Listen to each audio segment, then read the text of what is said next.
안녕하십니까.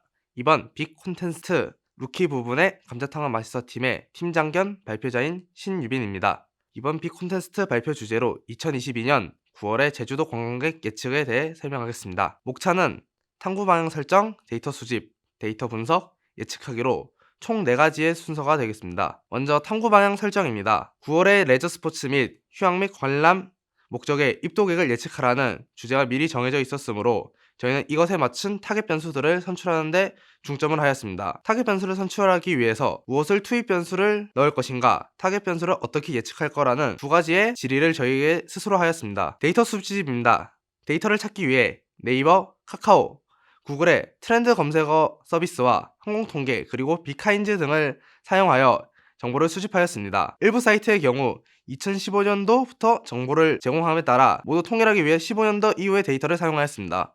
데이터 수집에 있어 총 3가지의 타입의 변수들이 있었습니다. 첫 번째로는 기후 데이터입니다. 제주 데이터 허브와 기상청 데이터 센터를 기반으로 제주도의 일별 기후 데이터를 월별로 함수와 피벗 데이터를 사용하여 평균값을 내어 사용하였습니다. 두 번째로는 항공 데이터입니다. 항공 포털에 항공 통계를 활용하여 공급된 좌석수, 운항 편수, 여객 인원수, 결항 편수, 수화물 변수를 수집하였습니다. 마지막으로 키워드 데이터입니다. 네이버 데이터랩, 카카오 트렌드, 구글 트렌드를 사용하여 제주 관광에 영향을 줄 키워드 데이터를 수집하였습니다. 네이버 데이터랩과 카카오 트렌드의 검색은 수치를 시트화하여 스프레드시트를 정렬하여 사용하였습니다. 데이터 분석은 오렌지3를 사용하여 하였습니다. 데이터와 타겟을 선정하고 투입 변수와 타겟 변수 간의 관계를 탐색하였습니다. 그 후 힙트맵 상관 변수와 프리비즈를 사용하여 시각화를 하여 사용하였습니다. 찾은 데이터의 상관성을 확인한 후 상위 변수를 선출한 후 프리비즈를 활용하여 방향성이 같은 변수들을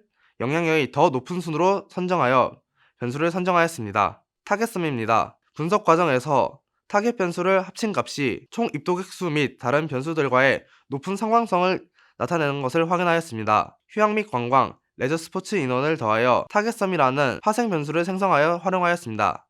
지금 보시는 것은 휴양 데이터의 상관계수와 레저 데이터의 상관계수들입니다. 지금 보시는 것은 휴양 데이터의 상관계수와 레저 데이터의 상관변수입니다. 지금 보시는 것과 같이 항공 데이터 쪽이 높은 상관계수를 나타내는 것을 확인할 수 있었습니다. 레저 데이터에서도 마찬가지로 항공 데이터가 높은 수치를 나타내는 것을 확인할 수 있었습니다. 그리고 프리비즈로 방향성을 확인해 본 결과 저희의 변수들 중에서 키워드 데이터의 변수가 긍정적인 영향의 높은 방향성을 나타내는 것을 확인할 수 있었습니다. 현재 보시는 것은 휴양 및 관광의 프리비즈 표입니다. 마찬가지로 레저 스포츠에서도 키워드 데이터가 높은 영향성을 나타내는 것을 확인할 수 있었습니다. 이후 선출한 변수를 히트맵을 활용하여 시기별로 어떤 상황 변수가 있는지 확인하였습니다. 지금 보시는 것은 저희가 예측을 하기 위해서 사용한 인터페이스입니다. 미리 스프레드시트에 정리해놓은 파일을 받은 뒤 코로나의 시기를 나타내어 신스 코비드와 프리 코비드로 나눠 시기를 선택한 후 저희가 아까 먼저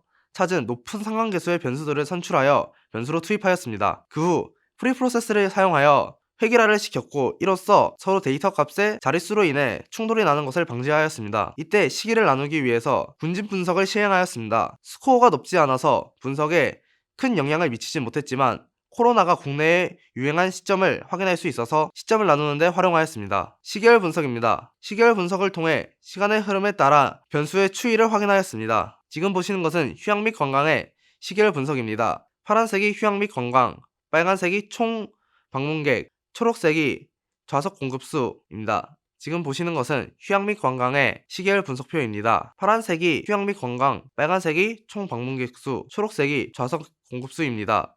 지금 보시는 것처럼 시계열 분석에서 투입된 변수들이 타겟 변수와 비슷한 그래프를 나타내는 것을 알 수 있었습니다.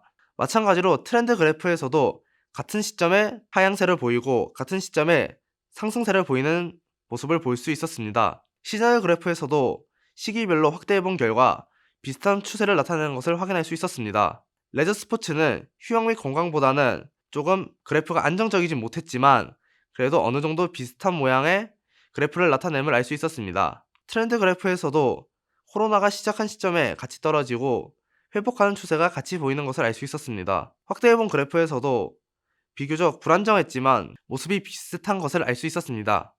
이때 레저 스포츠에서 시즌 그래프에서 한 가지 공통된 사실을 알 수 있었습니다. 코로나 시점 이후 8월에서 9월로 갈 때 관광객 수가 감소하는 모습을 보인다는 걸 알 수 있었습니다. 현재 9월 레저 스포츠의 인원수가 나오지 않아 확실하게 보이진 않았지만 9월 달에 다른 투입 변수들이 전부 하향세를 보이는 모습을 보아 저희가 관광객 수도 충분히 하향세를 보일 것이라고 예측하였습니다. 분석에 사용한 머신 모델입니다. 첫 번째로 그레이티 부스트, 두 번째로 KNN, 세 번째 랜덤 포레스트, 네 번째 에이다 부스트, 다섯 번째 라이너 리그레이션입니다. 프리딕션과 스캐터 플롯입니다. 다섯 가지의 머신러닝을 학습을 시킨 후 테스트 앤 스코어를 사용하여 머신 모델별 MSE, RMSE, MAE, R 제곱을 비교해 라이너 리그레이션을 랜덤 포레스트와 두 개를 선택하였습니다.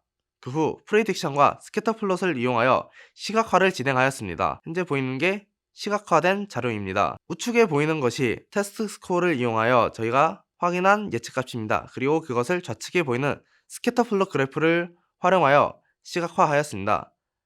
X축은 실제 값이고 Y축은 저희가 예측한 값입니다. 두 번째로는 세 번째 상황 중 신스 코비드가 일어난 이후의 모습입니다. 세 번째는 프리 코비드와 신스 코비드 상황을 둘 다 학습시킨 모델입니다. 세 번째 모델에서 프리 코비드와 신스 코비드로 두 가지 계통을 나눠 분석을 진행하였습니다. 지금 보시는 것 같이 크게 차이가 나지 않는다는 것을 확인할 수 있었습니다. 레저 스포츠의 그래프입니다. 프리 코비드의 시점을 학습시킨 머신 모델을 사용한 스캐터 플롯 그래프입니다. 두 번째로 신스 코비드를 사용한 머신 모델의 스캐터 플롯입니다. 마지막으로 두 가지의 상황을 모두 학습시킨 스캐터 플롯입니다.